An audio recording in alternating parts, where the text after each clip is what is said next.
L'attention est aux êtres raisonnables ce que l'instinct est aux animaux. Il y a deux manières de faire attention, d'être attentif. Par les yeux corporels, voir les choses visibles, et par la force de l'esprit, contempler les invisibles. Ce qui donne valeur et efficacité à une activité, c'est l'attention avec laquelle on l'exécute. Le chasseur doit être attentif à ce que le gibier ne lui échappe. L'architecte doit être attentif à poser les fondations solides. Le laboureur doit être attentif à bêcher autour du figuier stérile.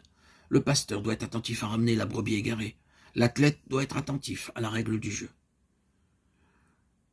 Cette pensée en deux phrases courtes, demeure toujours intéressante à méditer. L'attention à soi-même conduit à la connaissance de Dieu. Être attentif à soi-même pour être attentif à Dieu. Ainsi, l'attention conduit à la connaissance et la connaissance conduit à l'adoration. Le regard attentif voit Dieu dans l'homme, il voit l'homme en Dieu, ou dans un langage moins religieux. Il voit l'être dans les étangs, il voit les étangs dans leur relation à l'être. Le regard inattentif ne saisit plus cette relation. Il s'enferme dans l'opposition du visible et de l'invisible. Il n'y a plus pour lui que la réalité matérielle des choses ou leur absence. Le regard inattentif demeure étranger aux présences, à ce qui fait de chaque être un être là, non seulement un ou une donnée, mais un don.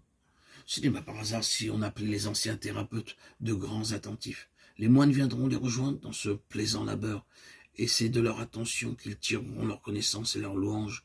L'attention est en ce moment unique où peuvent se rejoindre l'intelligence et le cœur. Diadoque de Photice invitait sans cesse à l'attention, et les manuscrits de son œuvre révèlent l'hésitation des copistes entre prosoché et proseuché, qui un veut dire oraison et l'autre attention.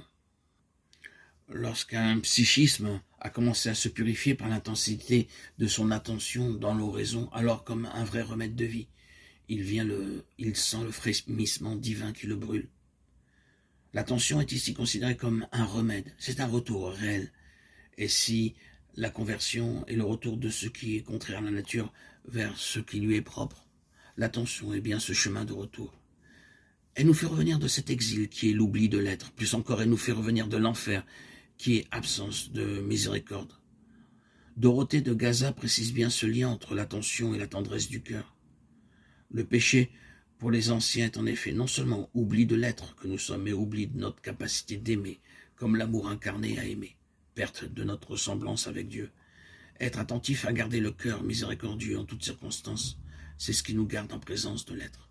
C'est particulièrement cette vertu qui est la miséricorde qui imite Dieu. Elle est le propre de Dieu. Il faut donc être toujours attentif à ce but et agir avec cette connaissance. Dans l'évangile selon Matthieu, Jésus dit « Soyez parfaits comme votre Père Céleste est parfait ». Dans l'évangile de Luc, il précise « Soyez miséricordieux comme votre Père Céleste est miséricordieux ». Qu'a-t-il dit exactement? Sans doute ni ceci ni cela, ou bien les deux à la fois. Car que serait une perfection qui ne serait pas miséricorde? Que serait une attention qui ne viendrait pas d'un cœur aimant? Une inquisition, un voyeurisme, un regard qui scrute et qui épie? L'attention, comme la perfection sans miséricorde, ne peut engendrer que des inquisitions ou des introspections, parce qu'elle ne perçoit plus ce qui est comme relation vivant et au changeant. Être attentif avec miséricorde aux êtres et aux choses, c'est leur donner le droit à leur impermanence, mais aussi à leur capacité d'évoluer, de se transformer et de changer. De nouveau, l'introduction du cœur dans l'attention évite au regard de s'arrêter en ce qu'il voit. Il devient sensible à l'icône, là où il risquait de faire de sa perception une idole.